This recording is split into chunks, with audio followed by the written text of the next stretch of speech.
आज 20 अक्टूबर की तारीख एक और हवाले से काफ़ी अहम है क्योंकि आज ऑस्टियोपोरोसिस डे मनाया जाता है। हड्डियों का भुरभुरा हो जाना और कमज़ोर हो जाना इंतहाई ख़तरनाक है। जिन अफराद की हड्डियाँ भुरभुरी या कमज़ोर हो जाएं, थोड़ी सी चोट लग जाने से भी उनकी हड्डियाँ टूट जाती हैं। पाकिस्तान में ये बीमारी अब आम हो रही है, ख़ास तौर पर ख़वातीन इसका शिकार हैं। जी हाँ, 35 से 40 साल से ज़ायद उम्र की जो ख़वातीन हैं उनमें हड्डियों का भुरभुरापन आ जाना ये काफ़ी ख़तरनाक है। ये इतना ख़तरनाक है कि एक नई तहकीक के मुताबिक ख़वातीन में हड्डियों की कमज़ोरी का ताल्लुक ज़हनी सेहत को भी मुतासिर कर देता है, जबकि 60 साल से ज़ायद उम्र की ख़वातीन और मर्द दोनों इस मुहल्लिक बीमारी का शिकार बन जाते हैं। इसी सिलसिले में बात करने के लिए डॉक्टर शबाना नाज जो हैं वो हमें ज्वाइन कर चुकी हैं। मशहूर ऑर्थोपेडिक एक्सपर्ट हैं। आइए उनसे बात कर लेते हैं। अस्सलाम वालेकुम डॉक्टर साहिबा। वालेकुम डॉक्टर साहिबा, इससे पहले कि आज के इस दिन की नौयत से हम कुछ गुफ्तगू का आगाज़ करें और इसके बारे में मैं आपसे जानूँ,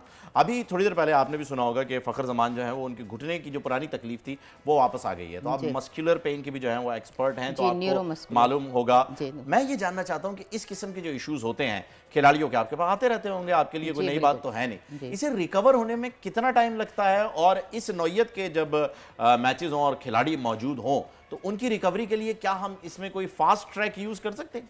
जी बिल्कुल, बिस्मिल्लाहिर्रहमानिर्रहीम। ये इम्पॉर्टेंट ये होता है कि स्पोर्ट्स इंजरीज़ जो हैं वो आम इंजरीज से बिल्कुल डिफरेंट होती हैं। अब इसमें डिपेंड करता है कि इनकी लिगामेंट इंजरी है या इनकी मस्कुलर इंजरी है। अगर इनकी लिगामेंट इंजरी है तो उसमें डिफरेंट टाइप के इनको के टेपिंग बहुत एडवांस अब तो मेथड आ गए हैं, ड्राई नीडलिंग। जैसे कि ये बताया जा रहा है कि जी अगले हफ्ते तक अवेलेबल होंगे, तो फिर किस नौयत की हो सकती है? जी बिल्कुल, इनको के टेपिंग हो सकती है, इनको फिजियोथेरेपी हो सकती है, उसमें अल्ट्रासोनिक थेरेपी है जो कि इनकी इन्फ्लेमेशन सबसाइड करती है। उसके बाद कुछ स्ट्रेंथिंग एक्सरसाइजेज दी जाती हैं। ये तो स्पोर्ट्स इंजरी को रिहैबिलिटेशन करना बहुत इंपॉर्टेंट होता है और इसलिए इंपॉर्टेंट जब आप इसको लोडिंग पोजीशन में यानी जब आप एक्सरसाइज कराते हैं वजन लेते हुए तो ये पेशेंट बड़ी जल्दी रिकवर करते हैं। तो अब ये डिपेंड करता है कि इनकी इंजरी किस टाइप की है, कौन से लिगामेंट्स इन्वॉल्व है, मेनिस्काई इन्वॉल्व है, ये डिपेंड करता है इनकी डायग्नोसिस के ऊपर। अच्छा, ये तो जाहिर सी बात है 100% तो हम डायग्नोसिस के बाद ही बता सकते हैं, लेकिन इस किस्म की जो इंजरीज होती हैं उनमें ज़्यादातर आपका ये कहना है कि जी ये 90 to 80% जो है वो जल्दी रिकवरी होने के चांसेस होते हैं, लेकिन हाई टेक आपको जो है वो यूज़ करना पड़ेगा और फौरी तौर पे ट्रीटमेंट। जैसे अगर आपको इंजरी हो जाती है अब तो हम के टेपिंग कर देते हैं अपने पेशेंट्स की, तो पेशेंट जो है वो हार्ड टेपिंग कहलाती है। अगर ड्यूरिंग मैच अगर स्टार्टिंग में आपको कोई इंजरी हो गई तो वो के टेप हमने कर दी उसको हार्ड वाली, तो उससे ये होता है उसमें आप पूरा अपना मैच कंप्लीट कर लेते हैं और कंप्लीट करने के बाद फिर आप अपना ट्रीटमेंट ले सकते हैं। हाँ, वो तो फिक्स कर दिया जाता है, उस फिक्स कर दिया जाता है ताकि कर दिया जाता है पेन किलर लगा के, और वो फिर आगे बढ़ नहीं पाता, ना ही उसमें इतनी मूवमेंट होती है। ये पेन किलर नहीं, ये टेप होती है, टेपिंग होती है, ये आपको बिल्कुल इमोबिलाइज कर देती है और ताकि फर्दर आपकी इंजरी जो है आगे ना बढ़े। ओके जी। अच्छा, अब हम बात कर लेते हैं ऑस्टियोपोरोसिस के बारे में। सबसे पहले तो मुझे बताइए ये लफ्ज़ क्या है और ये किस चीज़ की जो है वो नुमाइंदगी करता है, क्या इसके जो है वो मुहर्रिकात होते हैं और किस वजह से जो है ये आपको मतलब इसे कोई क्योर है जिससे हम इसे रोक सकते हैं होने से? देखिए, नाम से पता चल रहा है, ऑस्टियो का मतलब होता है बोन, पोरोसिस मतलब पोर्स, यानी बोन्स में बड़े बड़े पोर्स बन जाना। ब्रिटल बोन डिजीज़ भी जैसे आपने डिटेल तो बता ही दी है, आपकी बोन्स इतनी कमज़ोर हो जाती हैं, बोन डेंस। हमारी हड्डियां जो हैं एक्चुअली अगर उसका आप स्ट्रक्चर देखें जैसे मक्खी, ये शहद की मक्खी का छत्ता होता है, उसमें सुराख होते हैं और एकदम भरा हुआ होता है, और इसी तरह से हमारी बोन्स होती हैं। लेकिन जब ये बोन्स में सुराख बड़े बड़े होल्स हो जाएँ तो हमारी बोन्स खोखली हो जाती हैं।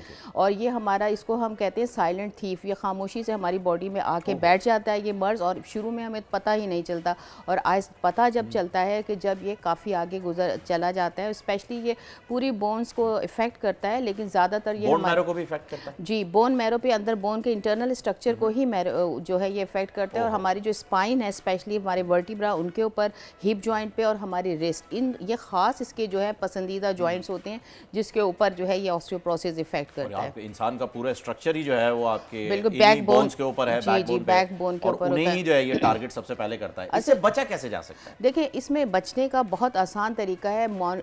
एक्चुअली क्या है, हमारे जिस्म में अल्लाह ताला ने एक ऐसी फैक्ट्री बनाई है कि बोन्स मुस्तकिल रीमॉडल हो रही है। रीमॉडलिंग का मतलब है कि बोन्स नई बन रही हैं और पुराने सेल्स टूट रहे हैं। ये एक बैलेंस में चल रहा है। लेकिन जब ऐसा होता है कि ये बैलेंस हम डिस्टर्ब कर देते हैं, टूटने का अमल तेज़ होना शुरू हो जाता है, बनने का अमल स्लो हो जाता है।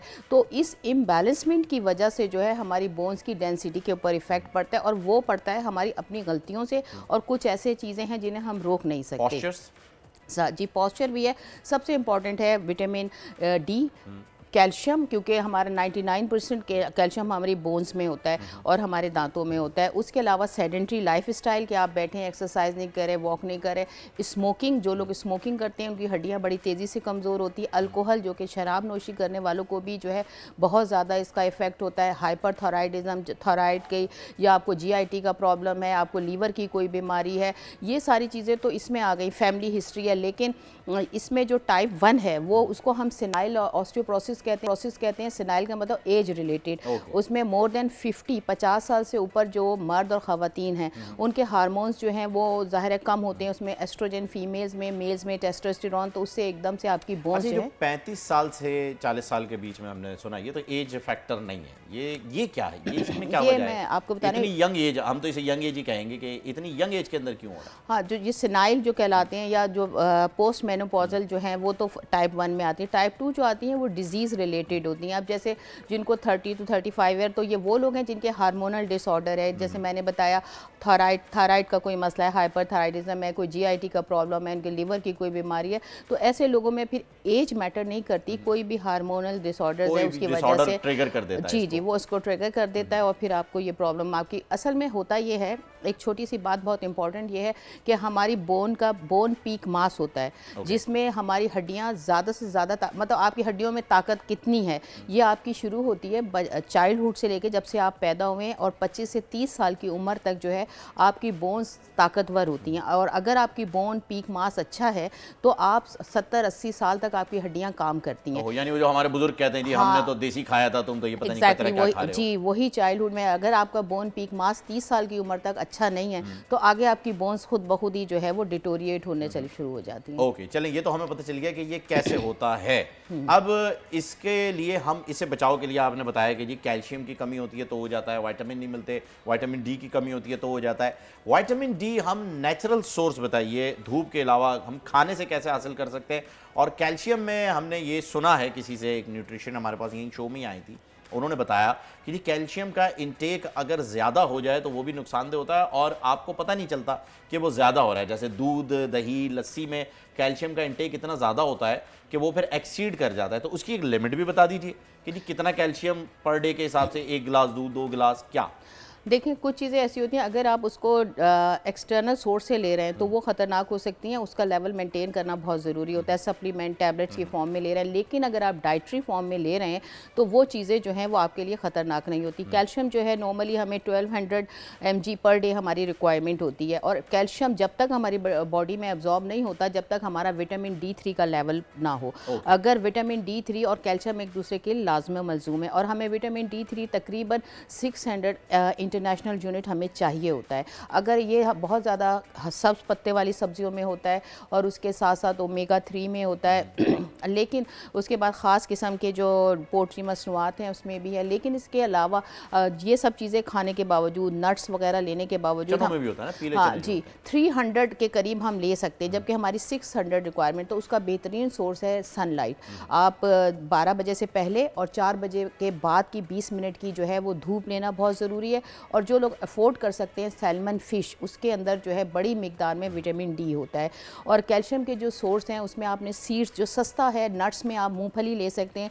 मूंगफली जो है वो सस्ता सोर्स है इसका। शकरकंदी है, बनाना है, उसके अलावा सनफ्लावर, ये सूरजमुखी के जो बीज होते हैं, अलसी के बीज हैं, और तुख मलंगा जिसको हम चिया सीड्स कहते हैं, और बाकी सब्जियां हैं। इन सब चीज़ों से बड़ी मिकदार में आप कैल्शियम जो है वो ले सकते हैं। मिल्क से भी मिल सकता है। और मेनली जो मिल्क तो आपने बता दिया कि जो डेयरी प्रोडक्ट्स तो कितना पिया जाए, क्योंकि बहुत सारे जो हमारी देसी अम्माएं हैं वो तो जी सुबह भी पिला रही हैं, दोपहर में पिला रही हैं, रात में भी पिला रही हैं। देखिए, दूध का जहाँ तक ताल्लुक ये है कि जो आप डाइटरी फॉर्म में ले रहे हैं दूध, अगर आपने अपना पीक बोन मास से पहले ले रहे हैं तो जाहिर सी बात है आपकी बोन्स स्ट्रॉन्ग होंगी। नॉर्मल हमारी रिक्वायरमेंट 100 to 1200 mg है।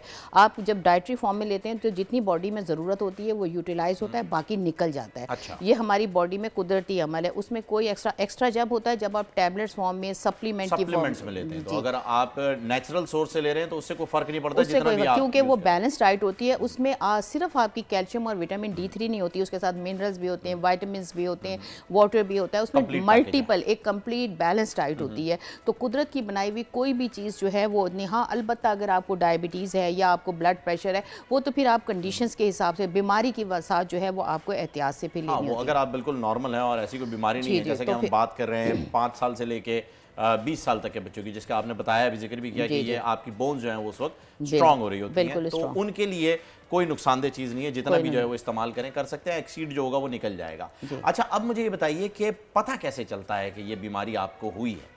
देखें, जैसे ये खामोशी, बिल्कुल कहते हैं नहीं, साइलेंट थीफ है, आपकी बॉडी में जाके बैठ गया, आपको पता ही नहीं। लेकिन कुछ ऐसी साइन सिम्टम्स हैं, जैसे एक तो सबसे पहले फैमिली हिस्ट्री है, ये एक अलार्मिंग साइन है। अगर आपकी फैमिली इनहेरिट होता है, बिल्कुल।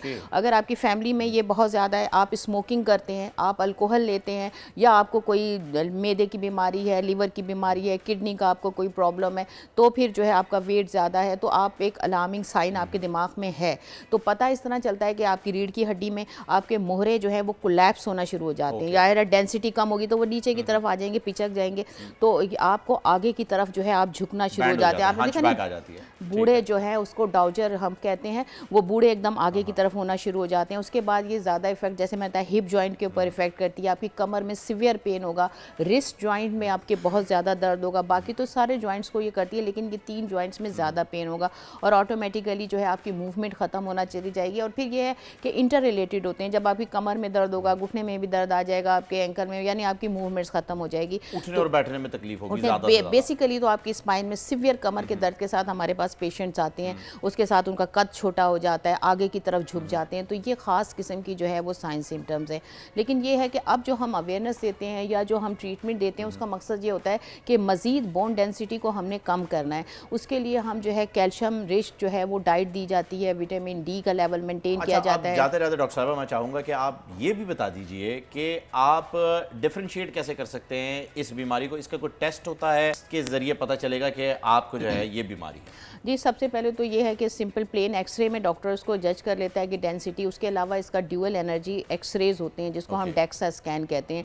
डेक्सा स्कैन में फिर टी स्कोर होता है, उनका एक ख़ास स्कोर होता है जिसमें कंपेयर किया जाता है नॉर्मल बोन को और इसको। तो अगर आपका जो है -2 से नीचे आ रहा है, -3 आ रहा है, -4 आ रहा है, तो इसका मतलब आप ऑस्टियोपोरोसिस में आ गए हैं। और इसके बाद आप इतने ख़तरे में होते हैं कि आपको कंप्रेशन फ्रैक्चर, अगर आप बैठे हैं तो आपकी स्पाइन के स्पेशली हमारी कमर के बीच का हिस्सा, थोरेसिक और लंबर, इस हिस्से पे ज़्यादा हमारी बॉडी का वेट पड़ता है और इस हिस्से पे जो है फ्रैक्चर ज़्यादा होने के चांस होते हैं। उसके अलावा आप चल रहे हैं, चलते चलते जो है वो आपके पैर में फ्रैक्चर हो गया, आपको नहीं पता चला, एंकल मुड़ जाता है अक्सर, हमने हाँ, तो इसमें जो है बहुत इंपॉर्टेंट। चलें, thank you so much doctor साहिबा, आपने जो है वो बड़ी ज़बरदस्त और डिटेल और ब्रीफ जो है वो गुफ्तगू यहाँ पर की है। और यकीनन अगर आप में से किसी को इसमें से कोई भी सिम्टम आ रहा है या ऐसी कोई भी तकलीफ है तो डेफिनेटली जाइए, अपने मौलिज से रब्ता कीजिए और अपने एक्सरे करवाइए, डायग्नोज कीजिए, क्योंकि एहतियात इलाज से बेहतर है। डॉक्टर शबाना हमारे साथ थी, जिन्होंने बहुत ही ब्रीफली इस चीज़ को एक्सप्लेन किया है। सब्सक्राइब करें और बेल दबाएं ताकि कोई खबर रह न जाए।